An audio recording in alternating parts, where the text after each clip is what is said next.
Ha? Yung ginamot kayo rito, July 13 ng 2021, di ba? Ikaw ay may nagkagusto sa yung maligno, di ba? Tapos, pagka-uwi mo, kinabukasan kapag gumaling. Bali, July 12 na yon. Ay, July 14.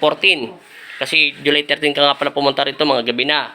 Tapos yung anak mong lalaki, kinabukasan na rin gumaling. Kasi siya, ay mayroon din mga, tinawas ko lang siya, di ba? Yung anak mong babae, yung lumabas sa tawas niya, ahas at saka isang nakaahas na kay gitna.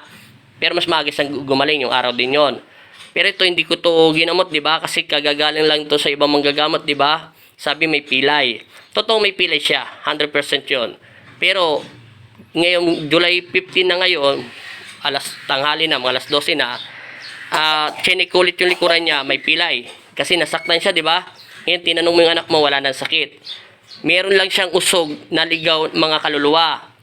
Tapos meron ako nakita sa tawas, sinabi ko naman siya, pinakita ko sa yung tawas, di ba? Meron parang panipit, pwedeng elemento yung kaso putol, kaya hindi na masyado. Tapos pinalanginan lang siya ng Diyos at inulit yung hilot. May pilay pa rin siya. Hindi ko alam kung natanong mo ba sa manggagamot na naghilot sa kanya kung nasaan yung pilay niya, sa kanan kaliwa. Hindi ko na po tinanong. Pero ang pilay niya malapit sa may balikat niya. Kasi nasaktan siya, yung daliri lang, pinatong ko lang. Ngayon yun, sabi ko sa kanya, pakiramdaman mo ulit kung masasaktan ka. Sumagot siya, hindi na daw, di ba? Ibig sabihin may pilay. Pero meron siyang sakit, physical. Pag sinabing physical, meron siyang plema sa likuran niya. May gamot siya, di ba? Hindi kaya hindi tumatalab. Pero para lang sa akin, kahit may gamot siya, painumin mo siya ng oregano. Bibigyan kita 2 pirasong oregano, pigain mo na lang. Mamaya bago matulog, ha?